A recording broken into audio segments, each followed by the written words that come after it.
Chapter 4: Digital Pathways to the Spirit. A few days passed, and the silence between Jezza and me stretched thin. At first, it felt unbearable, like a hum of tension I couldn't escape. But the more time I spent alone, the more I began to see it differently.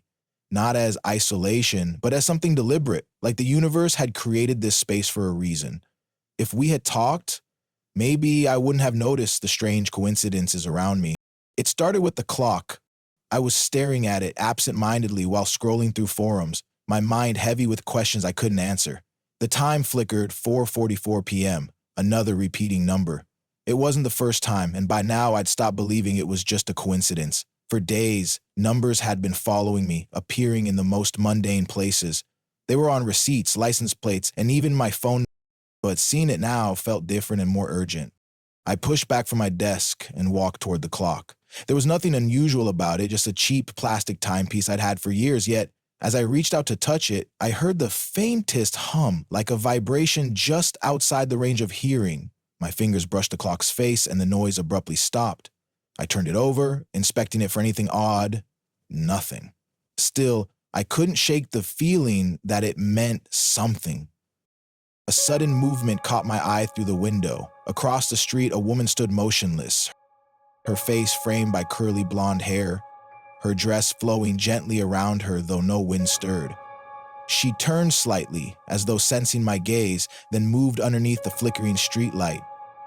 My stomach flipped. It was her, the same woman from my dreams.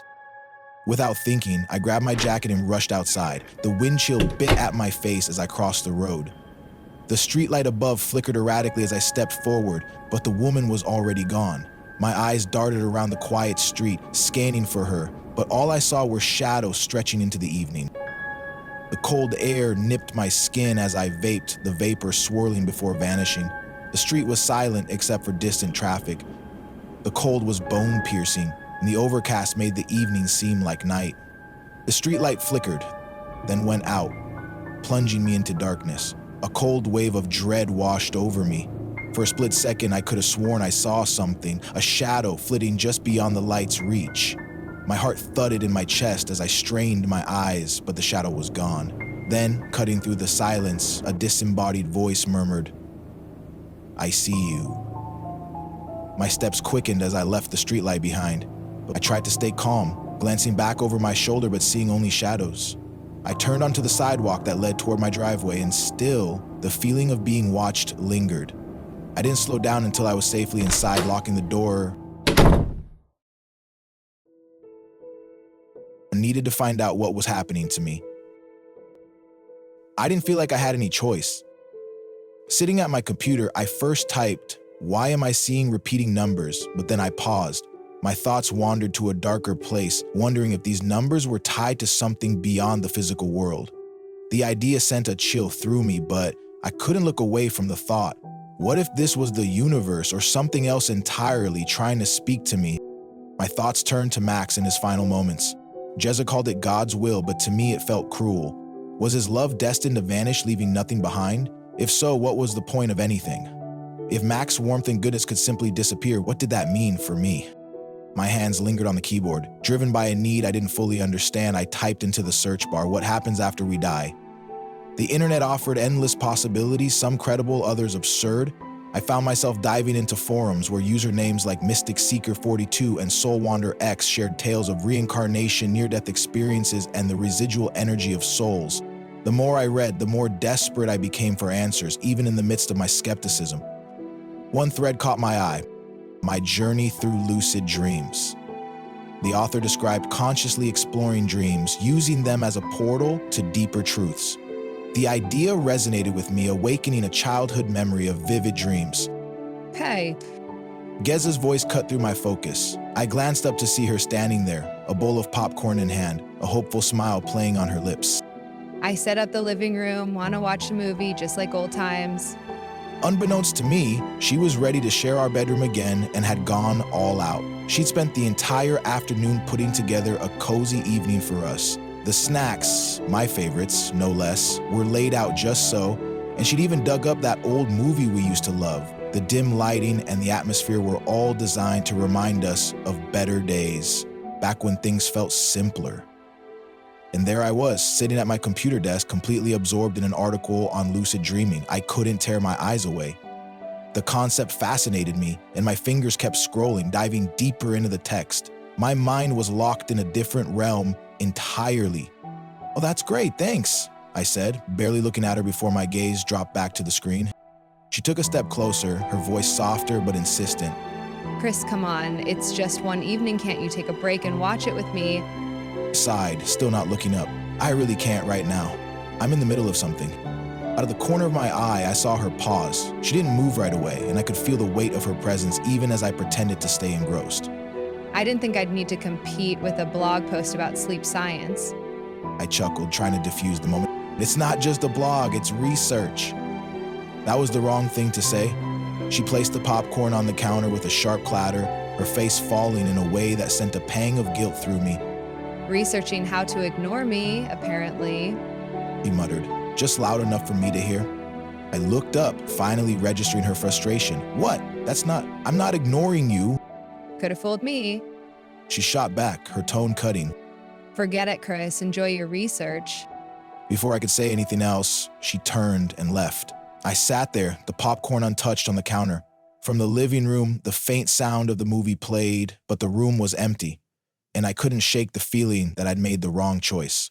But then again, this wasn't just a movie. What I was reading felt bigger than tonight. It felt like I was grasping at something that could reshape everything. Though that didn't make her absence sting any less. Looking at the post again, I hesitated, then added a comment. New here, lost someone close and trying to make sense of it all. I've always leaned on faith, but now I'm questioning everything. Anyone else stuck between doubt and hope? I posted and waited. The faint clatter of dishes from the kitchen broke my focus. I glanced at the clock, 5:55 p.m. I paused, the repetition tugging at my thoughts. Jez's voice followed, sharp and edged with impatience. Dinner's ready, unless, of course, you're too busy summoning spirits or whatever it is you're doing over there. I sighed and joined her.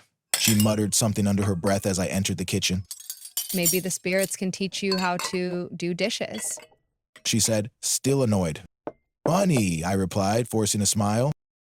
Dinner began in the usual way, with Jezza bowing her head to pray over the meal. I clasped my hands out of habit, but something about her words caught me differently this time.